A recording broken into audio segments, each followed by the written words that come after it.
Breaking news చూస్తున్నాం. రేపు ఏపీలో CM Chandrababu Swarnandhra vision document ను ఆవిష్కరించనున్నారు. వికసిత్ భారత్ 2047లో భాగంగా అభివృద్ధి చెందిన రాష్ట్రంగా ఆంధ్రప్రదేశ్ ను తీర్చిదిద్దాలనే లక్ష్యంతో రూపొందించిన స్వర్ణాంధ్ర 2047 విజన్ డాక్యుమెంట్ ను ప్రభుత్వం రూపొందించింది. ఆవిష్కరణకు పటిష్టమైన ఏర్పాట్లు చేయాలని ప్రభుత్వ ప్రధాన కార్యదర్శి నీరబ్ కుమార్ ప్రసాద్ అధికారులను ఆదేశించారు. విజయవాడ ఇందిరాగాంధీ స్టేడియంలో స్వర్ణాంధ్ర 2047 విజన్ డాక్యుమెంట్ ను రాష్ట్ర ముఖ్యమంత్రి శ్రీ నారా చంద్రబాబు నాయుడు ఆవిష్కరించనున్నారు. ఇక ఈ కార్యక్రమంలో ఎగ్జిబిషన్, సాంస్కృతిక కార్యక్రమాలు, డ్రోన్ షో, ప్రముఖుల ప్రసంగాలు ఉండనున్నాయి. ఇక పలు రంగాలకు చెందిన ప్రముఖులతో పాటు దాదాపు 30,000 మంది వరకు ప్రజలు ఈ కార్యక్రమానికి హాజరవుతారని ప్రభుత్వం అంచనా వేస్తోంది.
రేపు ఏపీలో CM Chandrababu Swarnandhra vision document ను ఆవిష్కరించనున్నారు. వికసిత్ భారత్ 2047లో భాగంగా అభివృద్ధి చెందిన రాష్ట్రంగా ఆంధ్రప్రదేశ్ ను తీర్చిదిద్దాలనే లక్ష్యంతో రూపొందించిన స్వర్ణాంధ్ర 2047 విజన్ డాక్యుమెంట్ ను ప్రభుత్వం రూపొందించింది. ఇక ఆవిష్కరణకు పటిష్టమైన ఏర్పాట్లు చేయాలని ప్రభుత్వ ప్రధాన కార్యదర్శి నీరబ్ కుమార్ ప్రసాద్ అధికారులను ఆదేశించారు. దీనిపై మరింత సమాచారాన్ని మా ప్రతినిధి హేమంత్ అందిస్తారు. హేమంత్,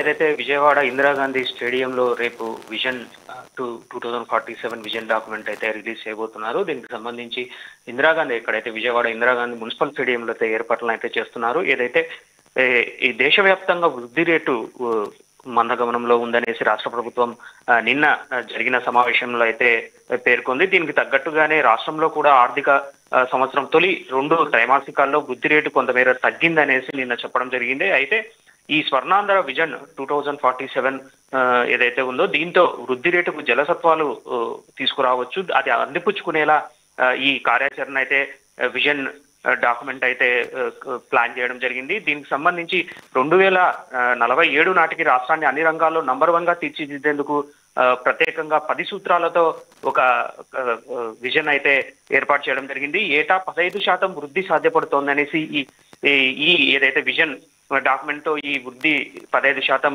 సాధ్యపడుతుందనేసి నిన్న పేర్కొనడం జరిగింది. ఏదైతే కలెక్టర్ల సదస్సులో ఈ వృద్ధి రేటుకు సంబంధించిన పలు అంశాలకు సంబంధించి క్లియర్ గా ఎక్స్ప్లెయిన్ చేయడం జరిగింది. దీనికి సంబంధించి ఏదైతే వృద్ధి రేటు ఏ విధంగా పెంచుకోవాలి అన్నది దానిపైనే టార్గెట్ చేస్తోంది ఏపీ గవర్నమెంట్. దీనికి సంబంధించి గతంలో ఎలా ఉంది, గడిచిన 6 నెలల వరకు, అంటే టీడీపీ ప్రభుత్వం వచ్చి ఇప్పటికి 6 నెలలు గడుస్తోంది, ఈ రోజుతో 6 నెలలు అయింది.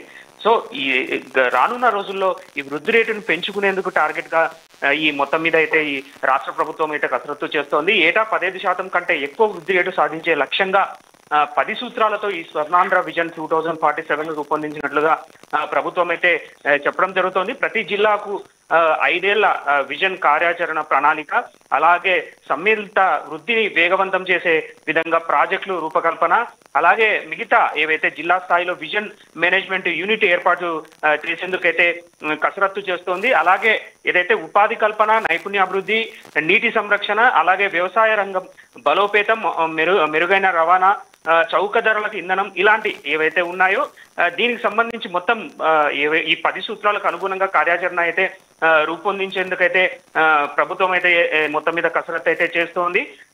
గడిచిన అంటే నిన్న కలెక్టర్ల సదస్సు జరిగింది. ఈ కలెక్టర్ల సదస్సులో దీనిపైనే దాదాపుగా సుదీర్ఘంగా చర్చ జరిగింది. రాష్ట్రంలో 2047 నాటికి స్వర్ణాంధ్ర లక్ష్యాలను సాకారం కావాలంటే ఖచ్చితంగా ఏటా 15% వృద్ధి రేటు సాధించడమే లక్ష్యంగా పెట్టుకున్నట్లుగా చెప్పడం జరుగుతుంది. దీనికి సంబంధించి ఒక ప్రజెంటేషన్ కూడా నిన్న కలెక్టర్ల సమావేశంలో ఇవ్వడం జరిగింది. ప్రస్తుతం రాష్ట్ర స్థూల ఉత్పత్తి ఏదైతే ఉందో అలాగే గత 10 ఏళ్లలో వచ్చిన హెచ్చు తగ్గులు, జిల్లాల వారీగా అభివృద్ధి రంగులు, అలాగే ఏ రంగంలో ఏ జిల్లా ఏ స్థాయిలో ఉంది, రాష్ట్ర ఉత్పత్తికి ఎంత వాటా సమకూరుస్తుంది, ఈ వివరాలన్నీ సమగ్రంగా ఈ ప్రజెంటేషన్ లో నిన్న ఇవ్వడం జరిగింది. దీనికి సంబంధించి ఎవరైతే ప్రణాళిక ముఖ్య కార్యదర్శి పీయూష్ కుమార్ ఉన్నారో ఆయన ప్రజెంటేషన్ ఇవ్వడం జరిగింది. దీనికి అనుగుణంగానే రేపు ఏదైతే విజన్ డాక్యుమెంట్ 2047కు సంబంధించి ఏదైతే ఈ విజయవాడ మున్సిపల్ గ్రౌండ్స్ లో అయితే ఈ విడుదల చేయబోతున్నారు. విజన్ డాక్యుమెంట్ కు సంబంధించి మొత్తం మీద చూస్తే ప్రతి రంగంలో అభివృద్ధి అన్నది జరగాలి. ఏటా 15% అభివృద్ధి లక్ష్యంగా ప్రతి ఒక్కరూ పని చేయాలి. అధికారులని ఇప్పటికే చంద్రబాబు నాయుడు చెప్పడం జరుగుతుంది. దీనికి సంబంధించి అనుగుణంగానే మొత్తం మీద ప్రజెంటేషన్ ని రూపొందించడం జరిగింది. ఈ మొత్తం మీద లక్ష్యంగా అంటే ఆర్థిక అభివృద్ధి ఖచ్చితంగా అన్ని రంగాల్లో ఉండాలి అన్న లక్ష్యంగానే ప్రభుత్వం పనిచేస్తోందనేసి ఇప్పటికే చంద్రబాబు నాయుడు చెప్పడం జరుగుతోంది.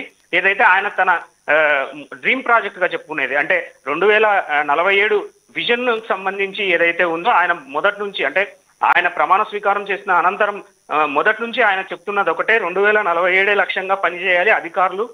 దీనికి సంబంధించి అనుగుణంగా దానికి కార్యాచరణ రూపొందించాలని చెప్పడం జరుగుతుంది. నిన్న కలెక్టర్ల సదస్సులో కూడా ఇదే విషయాన్ని మళ్ళీ స్పష్టం చేయడం జరిగింది. మొత్తం మీద రాష్ట్రాన్ని అభివృద్ధిలో మందగమనంలో ఉంది. గడిచిన 2 నెలల నుంచి దీన్ని అభివృద్ధి చెందాలి, అభివృద్ధి చేయాలి అన్న లక్ష్యంగానే పనిచేయాలన్నట్లుగా చంద్రబాబు నాయుడు నిన్న దిశానిర్దేశం చేశారు. దానికి అనుగుణంగానే రేపు విజయవాడ మున్సిపల్ గ్రౌండ్స్ లో ఎక్కడైతే ఉందో అక్కడ ఈ విజన్ డాక్యుమెంట్ అయితే విడుదల చేయనున్నారు. Vennela. Right, thank you Hemant.